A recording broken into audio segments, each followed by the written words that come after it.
రప్ప రప్ప డైలాగ్ రాజకీయం సూర్యాపేటను తాకింది. సూర్యాపేట రైతు బజార్ చౌరస్తాలో ఫ్లెక్సీ ఏర్పాట్లు చేయడం కలకలం రేపింది. బీఆర్ఎస్ రప్ప రప్ప 3.0 లోడింగ్ ఫ్రమ్ సూర్యాపేట పేరుతో ఫ్లెక్సీ ఏర్పాట్లు చేశారు.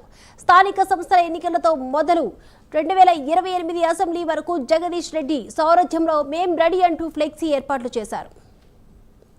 ఈ అంశానికి సంబంధించి ఓవరాల్ అప్డేట్స్ అందించడానికి మా ప్రతినిధి శంకర్ సిద్ధంగా ఉన్నారు. శంకర్, రైట్ దీపిక, మొన్న ఆంధ్రప్రదేశ్ లోని నిన్న సిద్దిపేట, నేడు సూర్యాపేటలోకి అయితే 2028లో రప్ప రప్ప 3.0 లోడింగ్ అంటూ సాగుతున్న పొలిటికల్ ట్రెండింగ్ అయితే ప్రకటనలు అయితే సూర్యాపేటకు సైతం పాకాయని చెప్పుకోవచ్చు. అయితే జగదీష్ అన్న సారథ్యంలో మేం రెడీ అంటూ యువకులు అయితే వీధుల్లో ఫ్లెక్సీలు ఏర్పాటు చేశారని చెప్పుకోవచ్చు.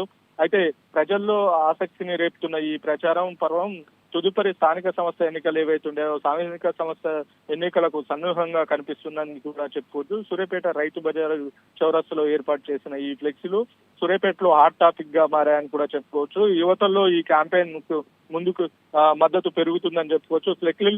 ఫ్లెక్సీల్లోని కూడా నినాదాలు చేస్తూ సోషల్ మీడియాలో చక్కర్లు కొడుతున్నాయి ఈ పోస్టులు. మొత్తంగా సూర్యాపేటలో ఈ రప్పరప్ప అనే ఫ్లెక్సీలు ఏవైతే ఉంటాయో ఈ సూర్యాపేట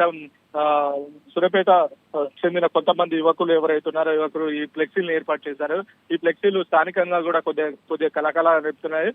ఒక 4 రోజుల క్రితం ఆంధ్రప్రదేశ్ లో కూడా ఇలానే ఫ్లెక్సీలు నిలిచాయి. దాని తర్వాత సిద్దిపేటలో కూడా ఇలానే ఫ్లెక్సీలు ఏర్పాటు చేశారు. ఇదే కోవలో కూడా సూర్యాపేటకి కల్చర్ వచ్చిందని చెప్పుకోవచ్చు. సూర్యాపేటలో కూడా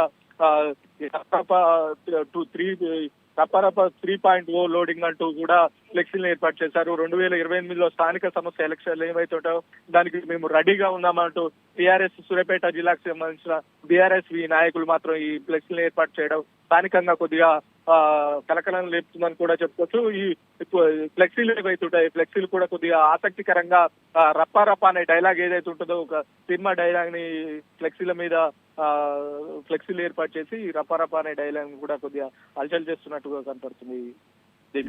రైట్, థ్యాంక్స్ శంకర్.